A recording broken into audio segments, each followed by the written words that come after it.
Welcome back to Boys and Ghouls Film Review, folks. I'm your host, Sarah Stephenson. This is my co-host, Mike Stephenson. Hi, guys. And tonight we'll be reviewing The Village that was released in 2004.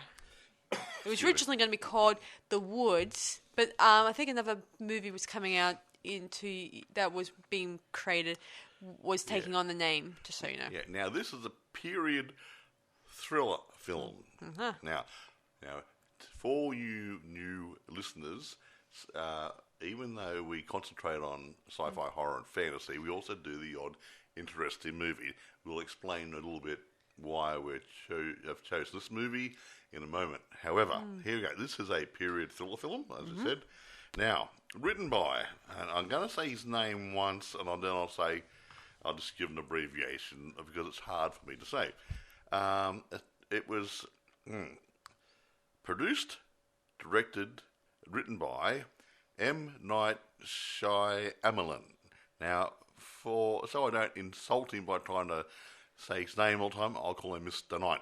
Okay. Yeah.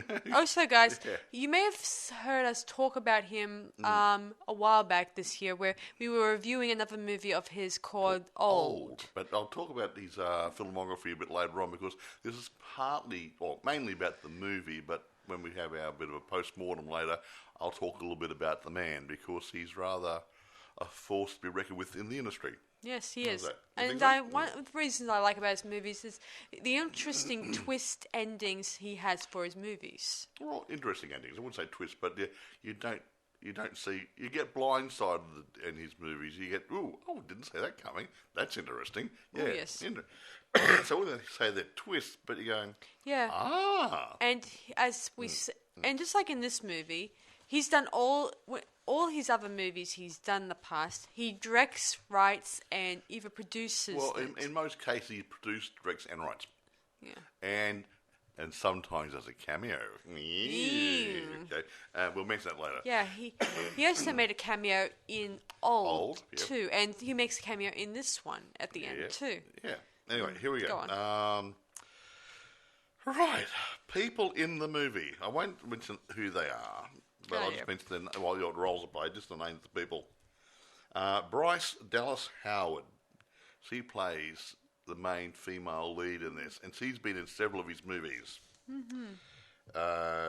Joaquin Phoenix, he's in there. He's one of the main lead men. Yeah, you may know him from the Joker movie that came out not too long ago and has become a smash in the industry. Yep.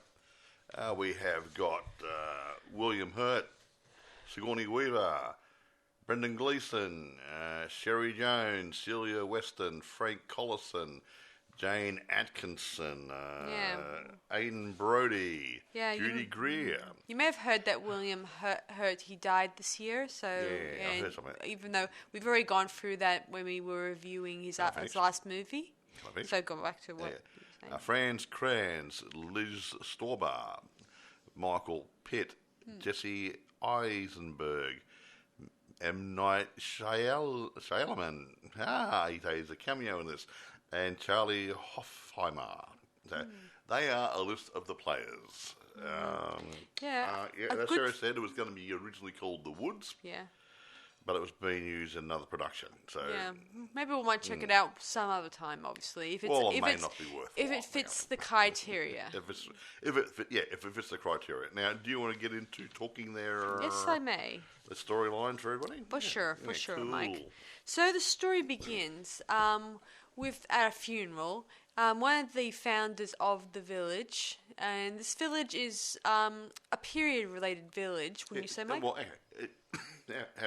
it looks like it's so many decades ago. Could be 30s, 40s. I mean, the clothes were old. The style of clothes for men and women were an old style of clothing. Not Amish, but just old. And not pilgrims, like as in the... not that old. That period either. Yeah. It's something in between. Something, not quite, maybe 100 years ago, that sort of stuff, Yeah, anyway, so they just done a funeral.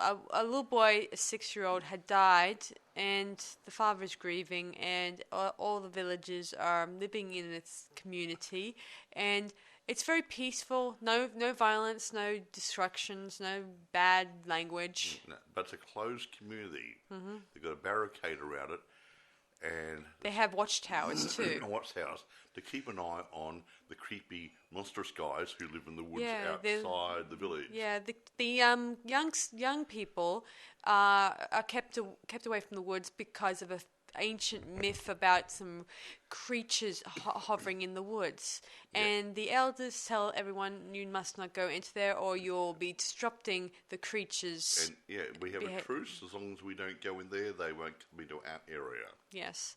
So they're led to believe that there's creatures roaming the area, and also they're so forbidden to, if they come across anything red, they must bury it because the red color symbolizes the creatures. Yeah, red is the colour of the beasties, and it's the forbidden colour in their village. Yeah, so whenever they encounter something red, like red berries or red flowers, they bury it so that the creatures don't enter their... They can't see it. Mm-hmm. Excuse me. One of the elders is a man named Walker, who's has 2 daughters. His eldest, Kitty, and his youngest, not youngest, second oldest, Ivy, who happens to be blind. But she still gets around pretty damn good for a blind person. Yes. And Kitty approaches her dad, telling him, guess what? I'm in love and I want to marry this nice guy. What's his name? Fred. No. Lucius. Lucius. He's good looking, he's a blacksmith, and he will be well provided and all that stuff. So he tells her that if he wants to get married, shouldn't the guy come up and say his intentions? But she hasn't told him yet. Yeah, so she thought she might tell her dad this so she'll get his cool about it. Yeah. So she goes to Lucius and, in a most pathetic and weirdest way, she proposes. To Lucius. And he gives her the oddest looks, like, what the heck? And he doesn't say squatto. And the next frame we see, she's bawling her eyes out at home. Yeah, she's crying her eyeballs out. Her love was not reciprocated. Yeah, she's comforted by her younger sister, Ivy, who, as I said before, was blind. And she knows deep down why he rejected her, because he's more interested in Ivy.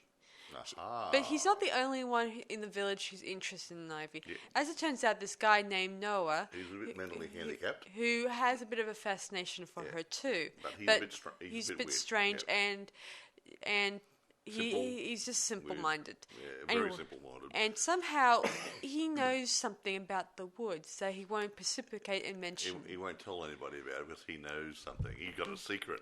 Yes, he does. Yes. So anyway, and Lucius wants to go into the woods. Lucius wants to go into the woods in order to find medicines for their town in case they develop. They are aware that there's a town not far from them, or towns, but they left that town because it was an evil place. And he's wanting to go and cut through the no man's land to go to the town to bring some medicines back home. While he was talking with Ivy and Noah, he finds out that Noah went into the woods unknown to the villagers. And he thinks if he goes in the woods... And for pure reasons, the creatures won't harm him. Yes, but that's what he believes. But the villagers and his mum don't agree with him because this is not a good idea. You can't do this. Yeah. Yeah. Soon enough, we hear that the creatures enter their village and they have to quickly hide away into their basements. Yeah, so it's stepping up the fear factor.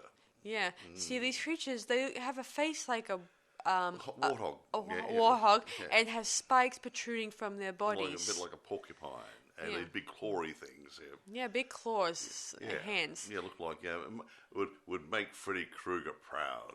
And they wear a red robe. While these guys, the villagers, they wear yellow robes, while these creatures when they're doing their duties around the perimeter. Yeah. Yeah. Yeah. Anyway, That's a sacred colour or something, or old protective colour or something. yeah.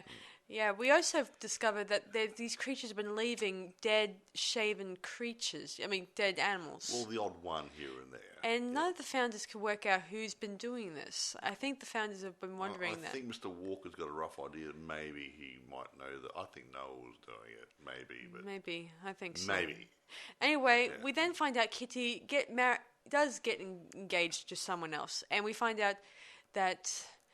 I keep wondering in this scene whether or not she proposed or that person proposed. Not that it matters too much. He was a nice young man. Yeah, who's sensible. Who's more worried about his wrinkled old shirt. He's one wrinkly shirt. I'd say he wasn't gay or anything, or a pansy or anything. Nah. He just was meticulous about his looks. Yeah. No duh. Anyway, they have their wedding and they prepare some meat for the creatures outside their border. Yeah, they used to do a sacrifice of meat out there to placate them. Yeah, and in order for them to stay away. Yeah. But then later, as they're dancing and doing the celebration thing, we then hear a couple of boys discover some dead animals that were shaven and left in their village. That's the point. There's lots of them this time. Yeah, it's like more than one. Yeah, dozens of them maybe. Yeah, little foxes and stuff. And yeah. Walker eventually arranges for the people to return to the village, and him and the founders try to search out, trying to find out who might be leaving the dead animals. Yeah. And I think Walker doesn't. It seems him and his wife had a discussion. He has no clue. They think it's a coyote or something. Even coyotes don't exactly shave animals. No, even a trained one can't shave them. Yeah. Yeah. Anyway. Skin them. Yeah. Later on, Ivy approaches Lucius, whatever his name is. Lucius. You got it right now. Yeah. And she says that when she gets married, they dance at her wedding. And he says this in an interesting manner. He says that while he would dance, he would definitely mention that he wants to dance with her and all that stuff. I think he's just saying that he should be the one to be proposing to her, not the other way around. Eventually, he agrees, and then we hear from the townspeople and some of the other people talking about their upcoming marriage or engagement. Yeah, Lucius and Ivy, yeah. Yeah, we also find out Walker is also in love with Lucius's mum. But he keeps his distance because he doesn't think it's proper. Yeah, he doesn't shake her hand he or won't hug even touch her on the shoulder or anything, but he will with the other people in the village. Yeah, Noah gets wind of this and he stabs Lucius in the stomach. Yeah, Noah gets very annoyed and confused, and he stabs Lucius more than once. Yeah. He then gets approached by his parents, and they see him covered in blood and on his hands too. Happened. And he's done something. Yeah, Ivy gets wind of this, and they try to search out for the injured party who might have gotten hurt. She goes straight to where Lucius lives. Yeah. And finds him bleeding. Yeah, she remarks that she couldn't see his colour. See, she's not completely blind. She sees colours. I don't know whether she sees. Some of you might be into New Agey stuff. You get the chakra colours, or not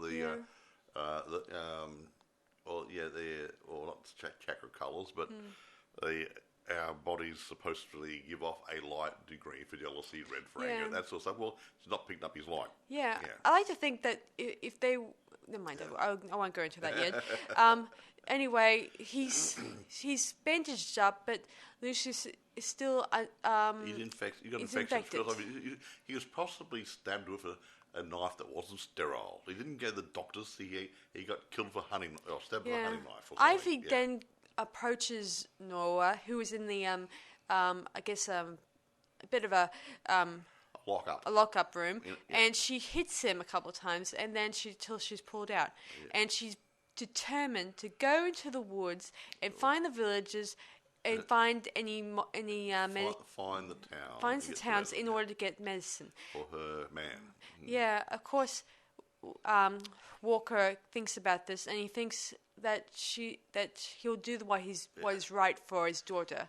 Yeah, so he takes her to a shed it's a forbidden shed that no one is not even her is allowed to enter. Yeah, only the elves know about the shed or allowed to go in there. He then explains that talks about his father who was who was a wealthy man, and he goes on about how he was shot by someone. A business partner. Yeah. Over money. And and the reason that's why him and the elders have came out here in the first place. Because they all had problems and stuff, and they wanted to get away from the town. Yeah. Anyway, back to the story. They then go to the shed, and he tells her not to scream. So she approaches inside the shed, and she finds the creatures and smells them, obviously, and realizes that. And then Walker explains that these creatures are just costumes. Yeah, to scare the villagers. Well, the younger ones. The younger ones. In the believing that they were surrounded by creepy crawlies who might kill them. They had to stay in the village. They couldn't venture out. He then explains that only to protect them. Yeah. He then explains the noises that they may hear, the howling noises were made by the horns, or maybe some weird noises they make. The elders would take turns going in the woods at night, going. The meat that they sent out was either taken away by the elders. And anything else that like the warnings, like the red-hooded figures that walk through the village. Just one of the elders dressed up. There's just one of the elders dressed up in order to make the legend real. But the young folk didn't know any of this. And Walker explains to her that when before he entered the village, he was a professor at university, and he teach people American history. Yeah, and he taught them this, and he made out that this world is. Well, I won't go into details there. No, well, he decided to make this village, and he took people in there with him who had been hurt in the real world. Yeah, we do hear about other elders who. One of the ladies in the village tells Ivy that. She had a sister, but she got hurt or killed. And Lucius's mum tells him about how her husband was stabbed killed. but in an alleyway. Killed. Yeah, killed. Yeah, they're all killed. Yeah, well, everyone died. Yeah, all victims of crime.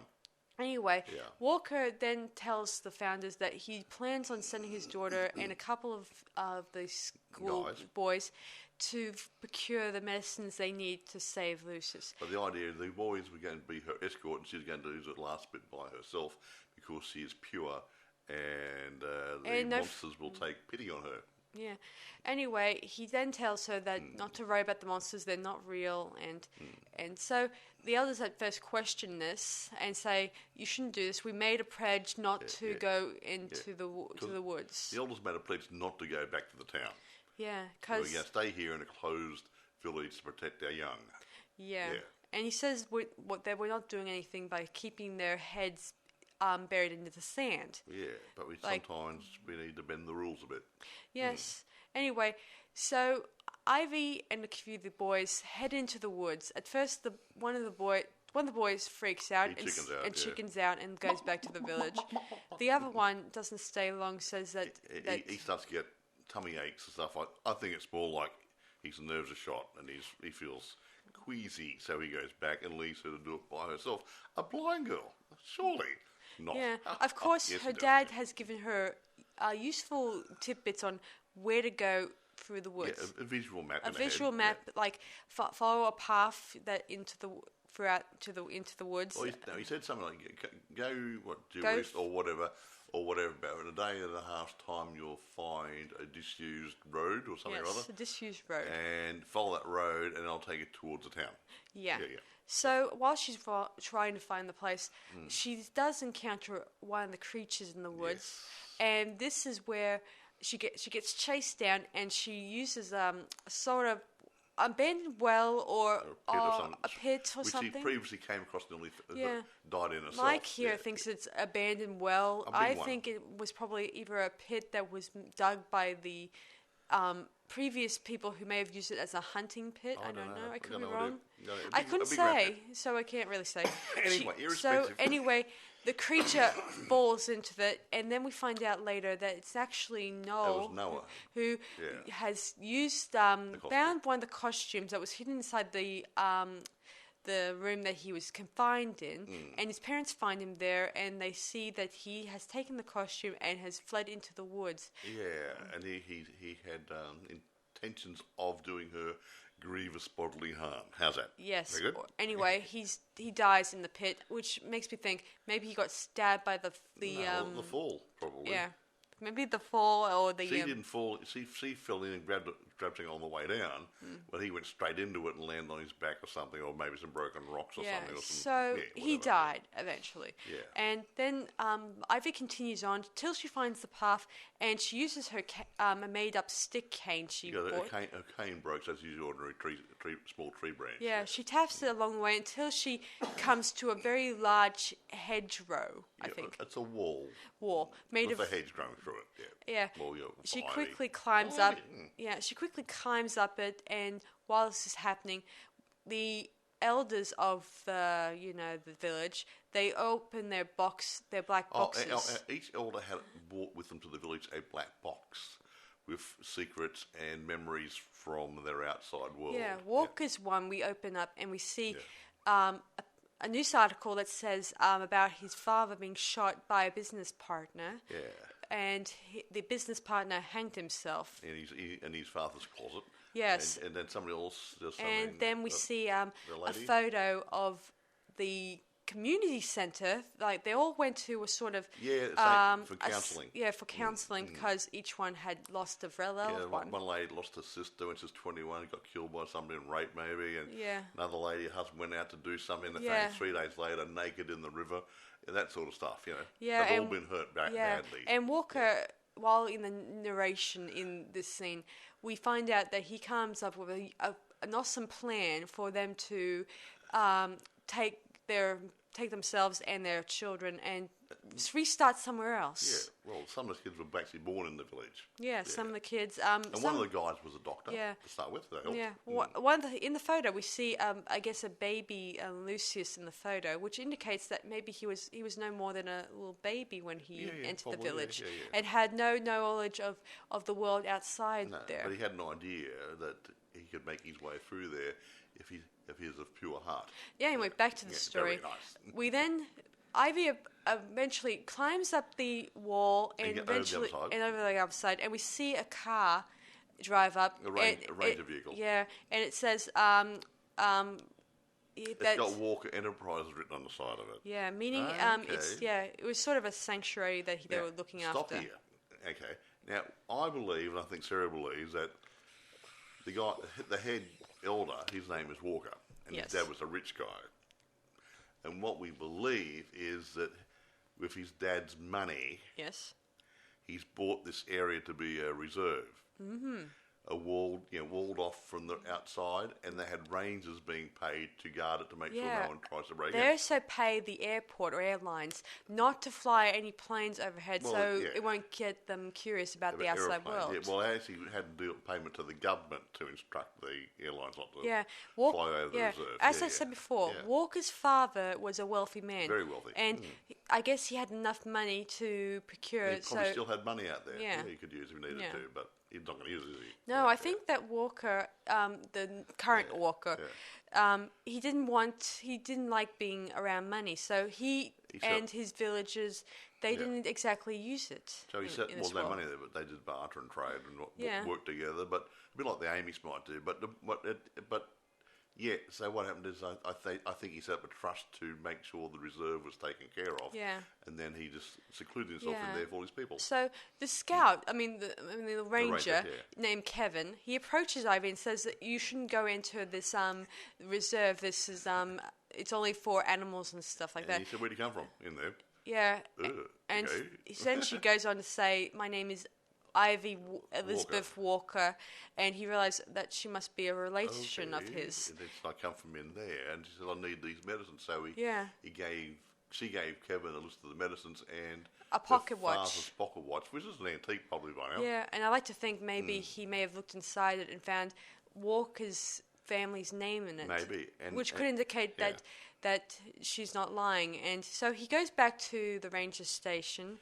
And they got medicines there because they treat each other there in case they get bitten by animals. And this is where we see Mr. Knight, who is sitting at a desk and reading a Mr. newspaper, Salomon, yeah. and he's reading a newspaper which shows a lot of violent things going in the world. Still happening. Yeah. Yeah. 3-year-old kid was found dead somewhere. Yeah. He then goes on about how Walker's had all this money, and he's made sure not to disturb this sanctuary. Yeah.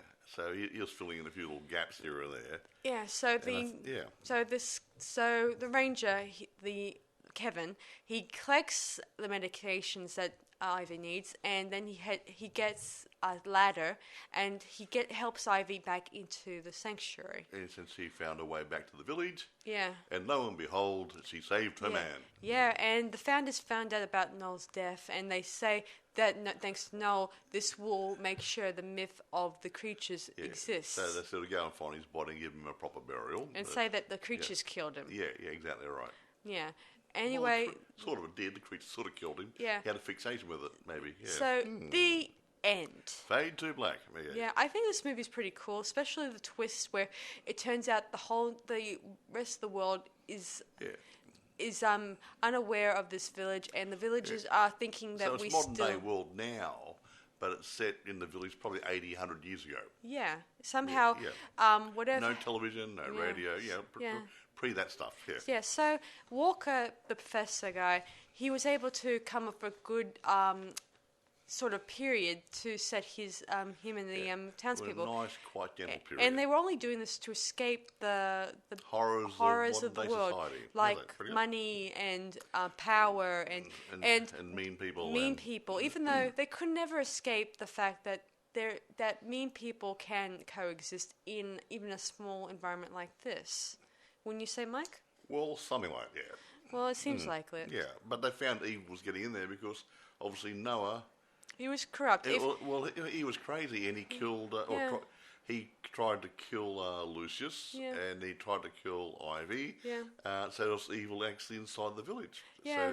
So, so as I said before, even if they were in the real world, they could probably treat Noah for his mental illness. Mm-hmm. And I guess I also think that if Ivy was able to see a little bit, they may have be able to get a proper doctor and be able to fix her eyesight. I mean, some people's eyesight can be fixed with the proper medication and with the proper proper eye procedure, wouldn't you say? Yep. There was even a guy there, that one of the elders, who had glasses, which indicates that that these guys did bring some things with them to this world. Yeah. Anyway. Now, a little bit of production, not too much. Not too much. The village set in the film was built. They actually created it. They built it. Yeah. In its entirety in one field outside Cadsford, Pennsylvania. Some of you Pennsylvanians out there would obviously know that area. Yeah. An adjacent field contained an on-location temporary soundstage. Yeah, and also, guys, when they were getting the cast prepped, he actually put them in a sort of boot camp type style in order to make them feel like they're in the right set period for this production. So he wanted them to be eating, breathing, and thinking early 19th century thinking style. Wouldn't you say, Mike? Yeah. Anyway, there was some talk in here about Mr. Salomon keeping his script secret. Oh, and someone actually stole one of the scripts a year before we made the movie, or finished the movie, and thought, and tried to palm it off for money. Well, not so much that, to let information out about the movie. Oh boy. Yeah, and I don't know if too much happened with that, but he tried to do things in secret so people don't know what's going to be coming out of the movie. Yeah. You have to go and see it. Yeah, you may have heard me mention that in the past, a lot of scripts of movies have either been stolen or left around and people lying pick them around, up. and that those said scripts would end up either stolen and auctioned off, or maybe even well, it just happens. I know I told you guys about how when they did the new Star Wars movies that some actor left his script in a hotel and it was founded, and eventually it was nearly coming too close to being auctioned off to the public. And they finally got it. Yeah. But now,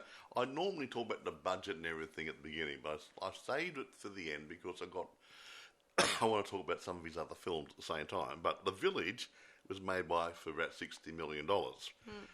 It box office at $257 million. So he made some good money on it. But here's a list of the movies he's been involved in, sort of in chronological order. Good idea. Okay. Wide Awake. That was made for $6 million. Didn't get much money. That wasn't very good. Then followed by The Sixth Sense with Bruce Willis. Yeah, that was a good movie. Made $40 million. Made $673 Yeah, that movie is still a world good movie. Yeah. interested movie. Then he made Unbreakable for $75. Made box office $248. Signs of Mel Gibson made it for $70. That was a good one too. $72. Made $408 million. The Village, obviously, I just said that. Lady in the Water. That sort of broke even at about 70. The Happening, $48 million. Heard that one. Budget. Box office 163. The Last Airbender made it for $150 million. That's a big out of pocket. I heard that one. Box office at 300 odd million. After Earth, I think I saw that. I can't remember. 130 million to make. Made 251.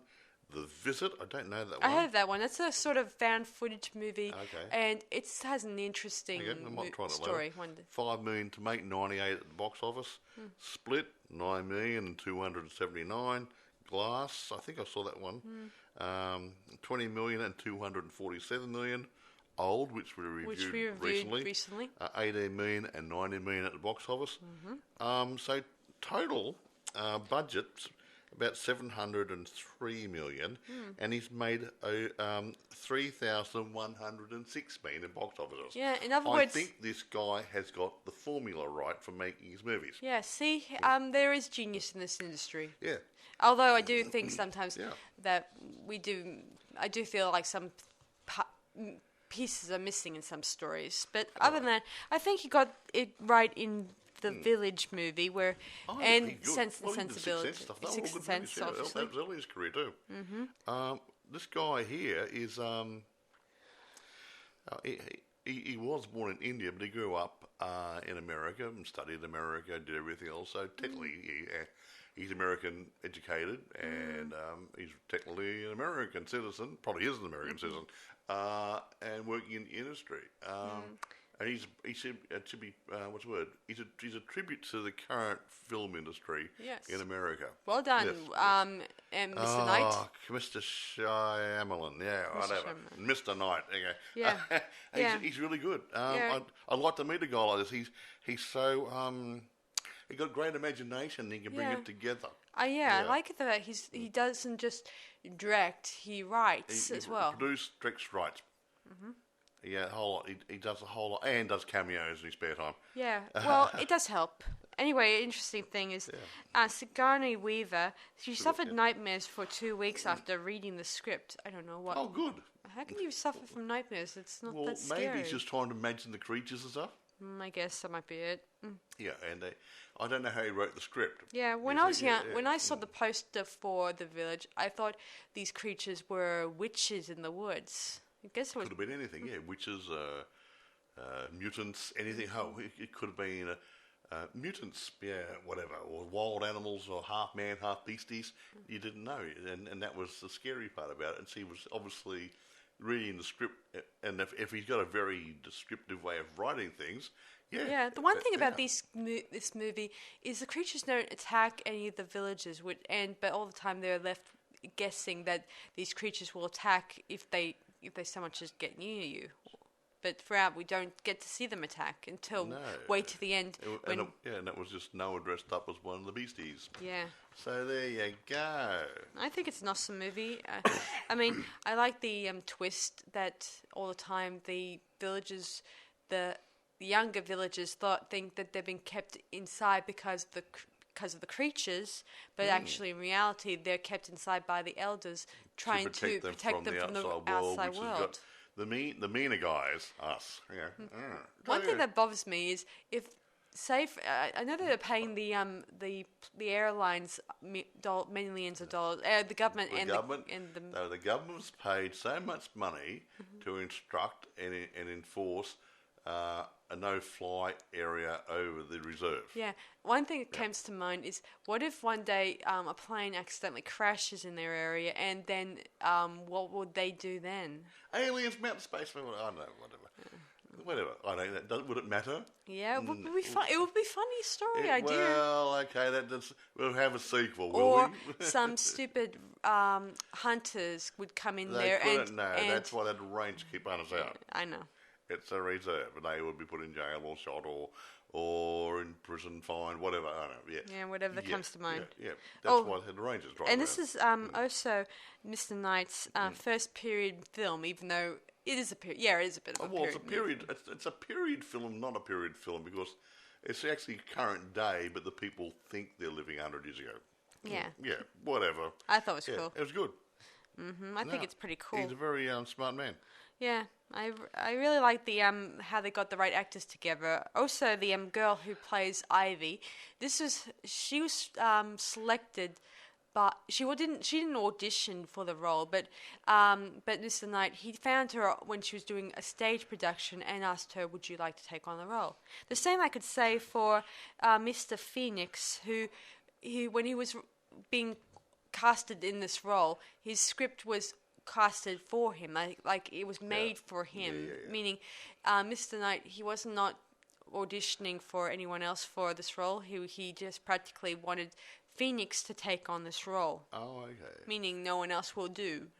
Yeah, well, that girl who played Ivy, she's been in some other movies of his too. Yeah, I think after doing the Woods one, she may have done the few other ones after that. I looked at them when I was looking at. I didn't write them down, but she has been in more than one of his movies. By the way, I know his right pronunciation of his last name now. It's Shyamalan. Shyamalan. Okay. Yeah, not Shyamalan. Yeah, so yeah, it's just the way you get the right group of letters together. Shyamalan.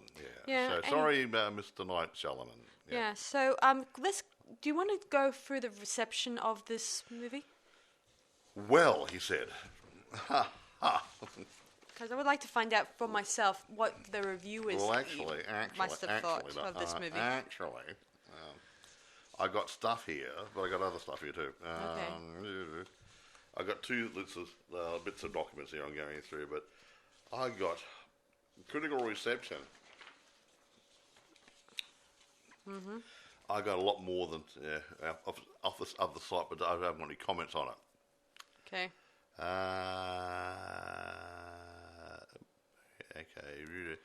Okay. The Village, by a review here, it doesn't say who it is, doesn't matter. Rotten Tomatoes, here it is. Okay. The Village gave it 43%. Rating, and Metacritic gave it 44. Okay. And Cinema Score gave it a C rating. Now, there's other list of goodies here. I don't think that people actually understood the movie. Really? Okay, go on. Well, look, I'm not knocking people, but a lot of people want things spoon-fed to them. Ah, I get it. They don't want to think about what's going on. They want to have it dished up to them. And I think the problem is that some people don't want to concentrate that hard on the movie. It's not a mentally taxing movie, but when you got a suspense thriller or a drama, some people don't like them because there's not enough action. The thing moves a bit slower, and they lose concentration. They don't care. They go to the toilet. They go and get a coffee. They come back. I missed something. That sort of stuff. So I think a lot of people have missed out on the fact that it's a really good story, and it's a mystery or suspense thriller. Yeah. All right. Now, let's have a look at Roger Ebert gave the film 1 star. Oh boy, that's nice. The Village is a colossal miscalculation, a movie based on a premise that cannot support it. A premise so transparent it would be laughable were the movie not so deadly solemn. I wonder if he walked out when he was doing this review. Well, the whole point. He made the film the 10th worst movie in 2004. Gee. Now, surely, if The Village was made for $60 million and made $250 57 million at the box office. Someone must have liked it, critics. Yeah, I mean, ratings do not lie, technically, guys. Well, the box office don't lie, I'll tell you right now. Critics lie. I don't like this sort of movies, and these are the sort of people who have probably judged it and mouthed and said, "Oh, I didn't like it," because I didn't understand the movie.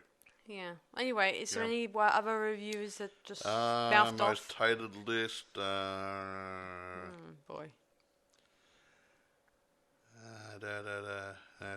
No. Oh, the movie had a number of admirers. That's Critic good. Jeffrey Westhoff commented that though the film had its shortcomings, these did not necessarily render it a bad movie, and that Shyamalan's orchestration of mood and terror is adroit as ever. Well, I can't remember what adroit means. You guys know what it means.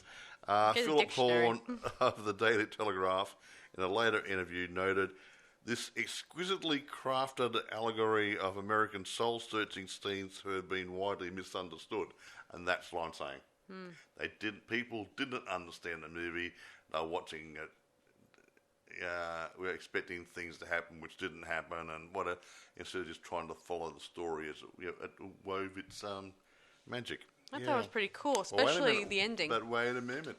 There's something I said that was the anticlimax. Yeah. Now, the film has attracted retrospective reviews. Oh, that's good. Emily St. James of Vox said the film may be Shyamalan's best film. And one of the most interesting looks at the American film industry's early attempts to incorporate the Iraq War into fictional context. Whatever. What's got to do with the war?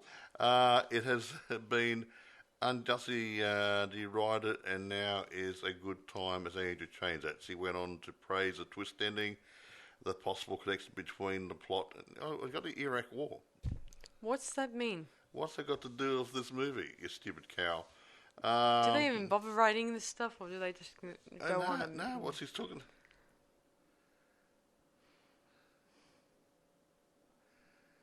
I don't know what you're talking about. Iraq War. Iraq? Really? There you go. Adam Chitwood from Collider praised the ending for the performance of Howard, Phoenix and Hurt, and the cinematography. He also went on to say the film shines when it digs into themes of humanity's relationships with sorrow, and whether pain and violence can be excised from our lives, or if we are destined to fall prey to harmless sins. And that sort of stuff you get. But the first bit there, Iraq War, hello, were you in the right theatre? Yeah, makes me wonder what they were watching. Yeah, I know. It could have been watching Pizza Next Door or something. Iraq War.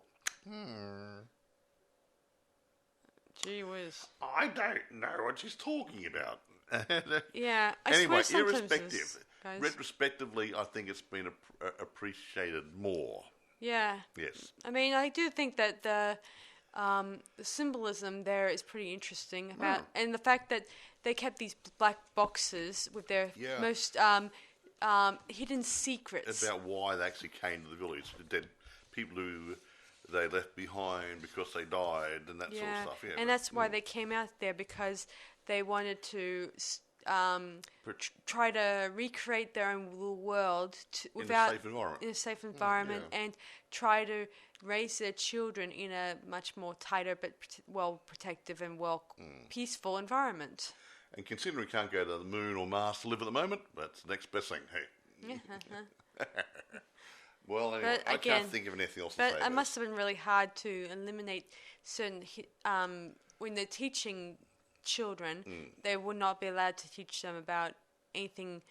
Well, no, about the outside anything world. Modern. Yeah. Anything modern. Yeah. Anything. Yeah, if they're basing their lifestyle and everything about 100 years ago, they wouldn't have anything modern about televisions, radio, motor cars, wars, and they wouldn't have all that stuff. have any prehistory stuff, like early stuff, Yeah, and then they have to rely on their hands and modern, old technology to look after themselves. Oh, by the way, I didn't go through to see if it's available on eBay and Amazon. I was a bit busy. However, it's a reasonably modern movie. Surely eBay's got it and Amazon's got it. You'd probably be able to rent it as well. Yeah. You have to have a look. But I didn't have a chance to chase up that part of it before the podcast. Yeah. But it should be available, being a reasonably good movie. One thing I like about this movie is the costuming for the creatures is very, very basic, but very really interesting. Instead of usually using CGI, they're relying on costuming. Yeah, they kept it basic. It's the old thing, keep it simple, stupid. The old KISS, the KISS method. Yeah, you keep it simple. Yeah, that's it. Yeah. I mean, monsters can wear clothes too, True. Look at Scooby-Doo. Every time we see a person in a... Scooby-Doo doesn't wear any pants. No, I mean, like in Scooby-Doo, they hunt down the ghosts, and then you see they're in a costume, and then you pick up the fact that they've been spooked by some guy dressed up someone else as a monster and a rubber mask. Same thing. But I've got nothing but praise for this movie. I'm going to give it 9.5. I'm going to give it 9.5 too. Yeah, because it is a good watch. It's a very good watch, and if you like suspense thrillers, you got a good suspense thriller here. It is not an action movie for those who want action. Yeah, okay? If you're looking for action, you're in the wrong place.